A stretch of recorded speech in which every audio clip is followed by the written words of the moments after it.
Hello everyone, this is Jenny from tuftinglove.com, and today I'm showing you how you can go from cut to loop pile with your AK3 or vice versa. So before we start working, as always, make sure your tufting gun is unplugged and not connected to the air compressor anymore. Let's have a look at the parts that we're gonna need. We have our Allen key set that comes with the gun, the special pliers to take out the needle. I have an open-ended wrench, 10 millimeters, but you can also do it with a suitable plier or an adjustable wrench. This is very important. This is the tiniest flat head screwdriver that you can find. And you will need to be able to push it down underneath here. And really, if you don't have a super small screwdriver, go to the hardware store and buy one. You will see later that it's very important and also makes it much safer to do this. So then we have the two options. So now I have the blade on the gun. So this is the cut pile version basically. So you have this blade here, and when you pull the trigger, it's basically rotating and cutting off the yarn. So if you want to have loop pile, you just have this flat round disc basically that is not cutting, and you want to replace the blade with that part. So I'm going to show you how you can access this and what you need to take care of while doing so. So as always, when you work on our tufting guns, we unplug the power and we make sure it's not connected to the air compressor anymore. So first thing you want to do is take off the foot. You need your middle Allen key that comes with the gun for this.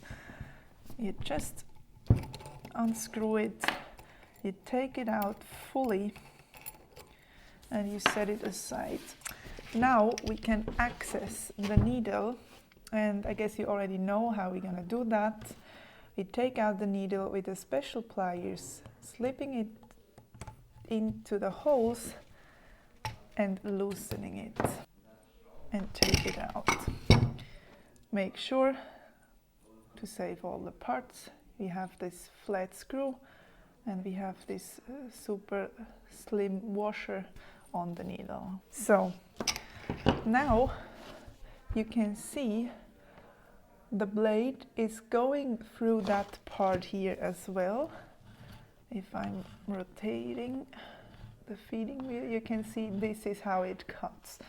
So if you want to go to loop pile, what you want to do is put the washer in so it's not cutting the yarn anymore. And now I forgot something. So when you want to change from cut to loop or from loop to cut, you need to have the smallest feeding wheel on. So we quickly do that.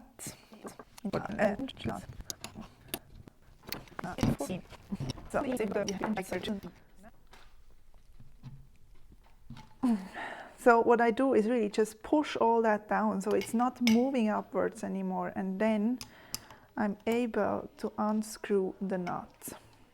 Now we're getting to the point where you need to watch and listen really carefully. So we now want to go and remove the blade, and we will push down that inner screw part, and we will secure this ring that you see here with our smallest screwdriver, like this. Behind this ring there's a three-part piece. It contains a spring and two metal parts, and if you don't secure it and you push that down and take off the blade, these are really gonna shoot out of the gun. What will end up in, basically you will be watching into this hole and it will shoot in your face. So really make sure this thing is secured. That's really important, because You don't want to have this part shooting in your face or in your eye even. So when we are sure it's secured, we're gonna push that part down. You can even help with the smallest Allen key to bring it down all the way. And you will now be able to level that ring down, and you will feel there is a spring, and you can now slip out the blade. With the blade there is this tiny little washer. Don't lose it. So now would be the moment to put the ring on for the loop, or if you have been on loop, you put the blade on for cut. I don't want to go from cut to loop. This blade is not really cutting that well anymore. It needs to be sharpened. So I take my spare blade now and put it back in place. If you want to go to loop, you put in that round disc. Don't forget the tiny washer. That's really important. If you put the blade back in, you want to make sure it's the right way around. So you always want to have it like this and not like that, but I think it's pretty easy visible because there's no sharp edge here. So you want to have it like that. You want to again push that part down, the ring with the spring inside.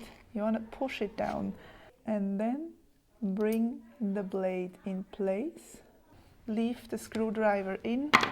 Like, I know I just took it out, but leave it in until the blade is secured, because it happens so easily when you adjust the blade that you pull it out and the spring and the metal part's gonna shoot in your face. And now you can slide that thing up, and you want to make sure, because now the blade is secured, so you can take off the screwdriver, and you want to make sure that screw that is connected to that rod is really all the way up, and then you can secure it again with the nut. So again, like when we loosened it, we push all the way down, and we want to tighten that nut carefully but firmly. Make sure again the position is on the very back. You can just pull that whole plate here down, and then while pushing it down you can tighten it. So now we got our new sharp blade in, and we can now bring back the needle. As always, when we place the needle, make sure the tip is pointing at 12 o'clock and not 3 or 9 or 3 o'clock. Secure it, hold it in place, and then you can tighten it. Now we can bring back the foot again here. We are still at the innermost part. We make sure the needle is slightly behind the foot and nicely centered, and we can then tighten the foot again. And because we changed the feeding wheel, we want to slide that off again and bring the suitable feeding wheel to my big needle back on, and also tighten it back. We hold the feeding wheel in place and tighten the screw. And that's how you put a new blade in, or you change from cut to loop or from loop to cut. I hope this video helped you. Be really careful. Don't forget to secure the spring part when you're taking out the blade, and really be careful when you do that part.